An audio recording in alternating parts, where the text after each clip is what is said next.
avoiding it on Metalopolis, nice big open area. But on this map, it's nice and kind of secluded in there, so he hopefully will be able to have a better defense here. And we are going directly into this game. This is match 7 of day 1, game 2 between Rhett and Strelok here. Thanks for joining us for IPL3 Origins.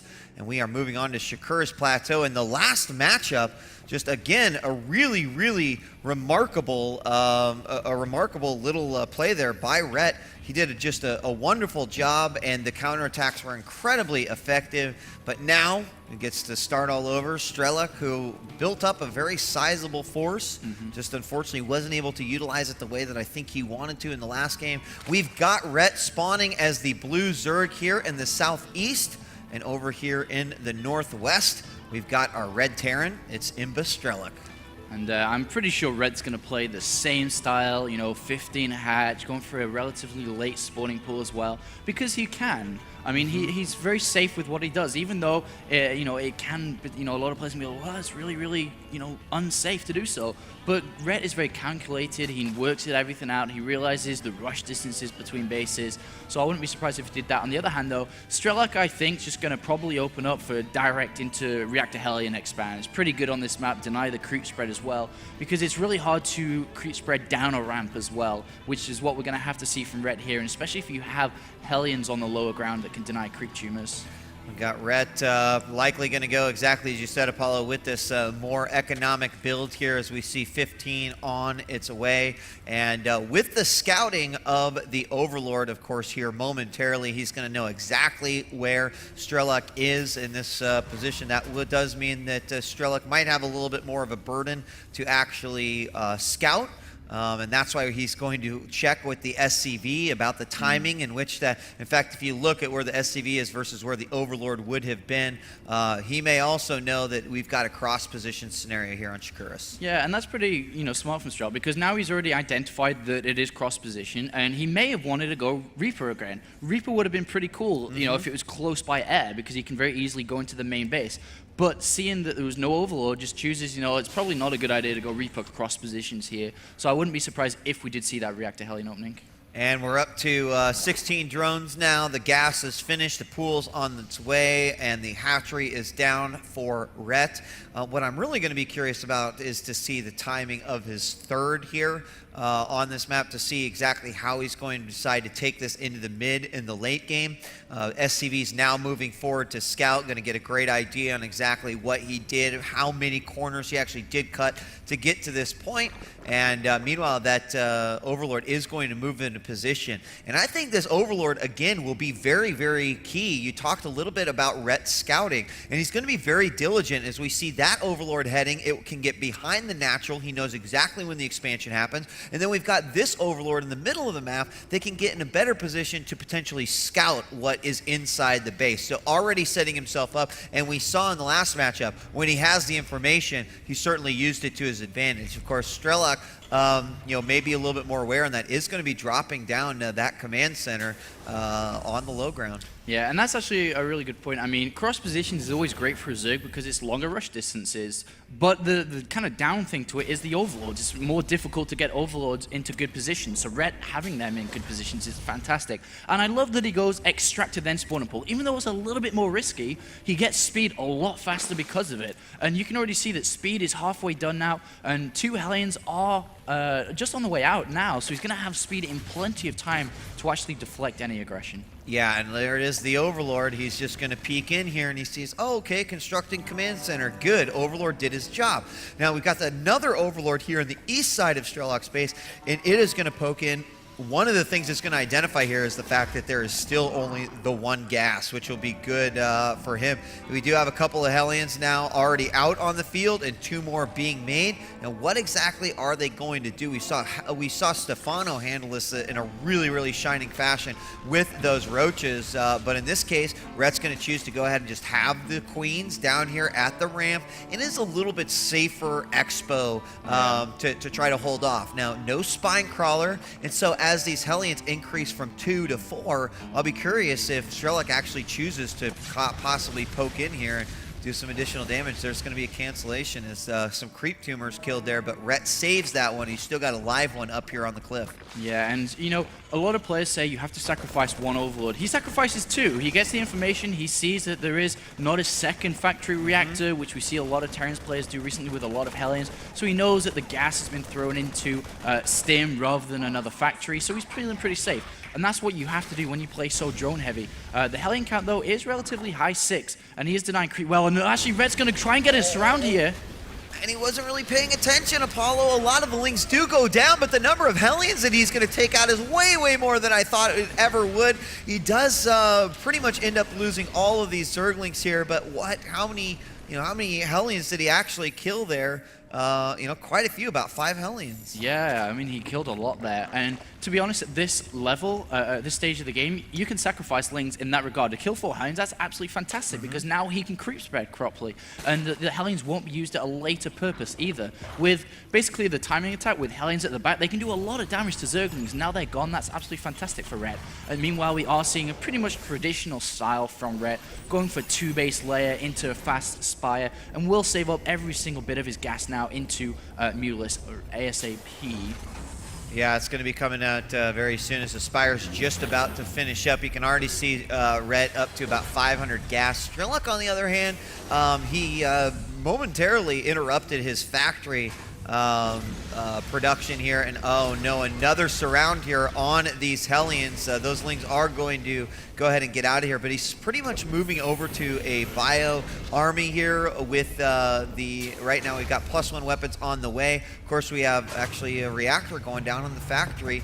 Probably switch it up here with the starport and get that going. And you know what? You are absolutely right, Apollo. As you can just see now that the Hellion threat has sort of subsided a little bit due to the Ling attacks from Red, the creep spread is just getting out of control. And there's that third. And you know what we talked about the other day? You know, me, you, and Idra were sitting down talking, well, actually earlier today, we talked about how I was talking about the new style of Terrans that they've been doing recently with this Marine only. We're actually seeing it in this game being used from Strelok. He's basically 3 barracks, Marine only, with reactor onto these medivacs. He's going to be going only Marines, which is actually pretty good against Mutalist style because you actually cannot get a high Baneling count because all your gas is in Mutalist. And the thing is that he's going to be so cost effective with these Marines. It's going to be really interesting to see how Strelok, and more important actually, how will Red actually deal with this, because I'm sure he hasn't really played against this style recently. Yep, and the Mutas are going to move in on here, and both of these missile turrets will be finishing up the moment that the Mutas actually move into the base. We see a lot of Marines there, and so this is an interesting position because he saw the amount of Marines it was, and immediately we see 6 Banelings come out. So he automatically sacrificed several Mutas in order to get that out. But if he lands a remarkable hit, then it will be absolutely worth it. The problem is that Baneling speed's only halfway done, and here we go. He will have a minor split there. The Banelings only do minimal damage, and he also loses several Mutas in that exchange, and so he might have the opportunity to move in here, at least take out some drones, but possibly even kill this hatchery. And here comes some more Lings. He's going to try to get into a nice little position, and there it is. I think that if he targets down a lot of these Mutas, and Baneling sneaking on through there and actually getting quite a few hits, but again, one more Muta goes down, and suddenly that count went down. If he loses these medevacs, though, that'll be scary as well. Yeah, that actually didn't go as well as it should have, or could have gone, to be honest. I mean, he lost a lot there and didn't really gain that much. I mean, what did he kill? Just a few Bitterlings and Banelings, but I mean, I'm looking at the units. He killed 4 drones. That's not worth it at this stage of the game, because Rhett immediately, because of Lava Inject, builds 20 more drones instantly anyway. So he's back up to 60 drones, and now all of a sudden the push from Strelok that is going to follow this eventually is not going to be that strong because he didn't do any damage to Red. Yeah, and you know, when he was in that position, and I'm not sure if Strelok thought, well, I'm going to end up saving these units because as long as they're funneled here in between these minerals, it's going to be okay. I almost feel like he would have been better off focus firing the Mutas and having him start back over at 0 for trying to build that back up, because then you have to sit there and go, okay, do I try to replenish my Muta count, or do I commit to a few more Banelings than I normally would? And he did retain enough Mutas that he'll continue that. In fact, he's going for +2 air weapons right now. Has a lot of Lings just checking on the third as well, being very diligent about scouting. And looks like Strelok's going to have his third up.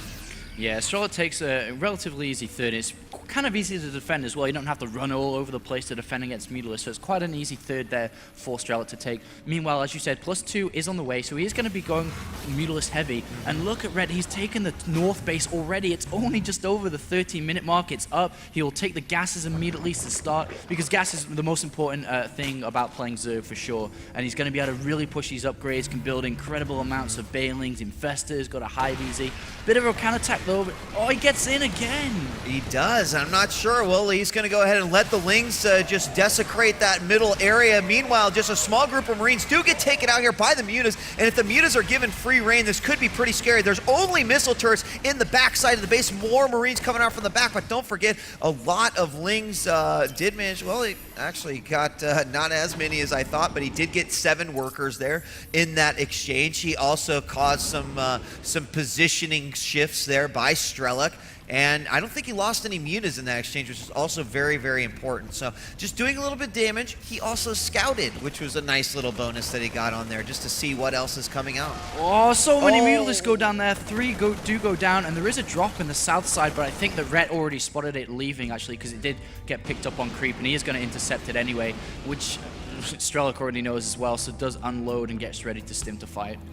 Yeah, now, Apollo, what is he going to do? Rhett's muta count is getting very, very high. There's another drop here in the northeast base. Here we've got a lot of Lings heading on in. The muta's going to come over, and just a perfect amount of mutas to quickly take out that medevac. Now, meanwhile, in the middle, we've got more Marines that are completely naked. No medevacs here. If they've been stimmed, they're not doing too great. And they're going to quickly get out of there knowing that they would be easy prey. Now, we have the sensor tower up, but again, what is he going to do to deal with the mutas? We see one Thor out, but that's the only one that's currently out. Hive Tech now currently underway at the 16-minute mark here for Rhett. And, you know, what do you think? What does Strelok need to do? He's got a lot of Marines out here, but can he effectively take care of this large flock of mutas that is just getting bigger and bigger? Well, the main base is very naked, actually. There's minimal turrets, actually, really minimal turrets, and that's really smart from Rhett. What he's done is not really shown the high Mutalisk count and then comes in when there are hardly any turrets around whatsoever, and he's doing incredible amounts of damage, and because Mutalisks are pretty fast, they will be able to get back in time to help defend this. Easy cancellation on that, and we are going to have an engagement very, very shortly here. But Rhett's upgrades are pretty, Strelok's upgrades are pretty good. 2-1 on the Marines, +1 on the tanks, and a counter-attack to the third base again from Rhett here, and doing a lot of damage to the SCV line. And knowing that there's just an orbital there, he's going to clean up all those SCVs. Meanwhile, the Zerg units, look at the amount of Banelings that are back there, in addition to the amount of Mutalisks that he has right now. All he's got to do is catch Strelok in an off position right now, and we have another drop going on. And a small drop in the main base, but a big engagement now. Big push from Strelok. Still, the counterattack has killed incredible amounts of SCVs. 35 have been killed in this game now, but look at all the Banelings. This is what you can do on 5 base gases. Yeah, I mean, when you have the gas, and look at these Lings have taken out all those SCVs. The orbital almost goes down as well, and now Strelok finds himself really, really spread out all over the place. Apollo, he's got a couple of units up here, but there's plenty of Lings and Banelings there to reinforce that. And here we could have the last big attack. We've got some Infestors out as well. The siege tanks are not enough. Everything is lost, and so much is left over for Rhett. 92 supply for Strelok, 142 for Rhett, and we do have a little force moving in here to try to take this out, but it is just not looking good for Strelok right now. Yeah, he did drop at the same time, killed a few drones, but was cleaned up by Rhett. Able to multitask at the same level as Strelok as well, cleans it up, and now we have Strelok, who lost so many SCVs to that counterattack once again on that third base, is in a horrible position, down to 32 SCVs, and I think Rhett's just going to go for the kill. He should too. I mean, at this point, he doesn't have to fight into a planetary. All these Marines are going to go down if the Banelings hit right, and the mutas will clean up the tanks. No problem at all. In fact, some mutas stay on over and wreck that base, and there it is. GG! And Rhett does it in 2, and Apollo not only does it in 2, but looks ridiculously strong in doing so. I mean, one of the questions I asked is like, you're playing against Rhett, what do you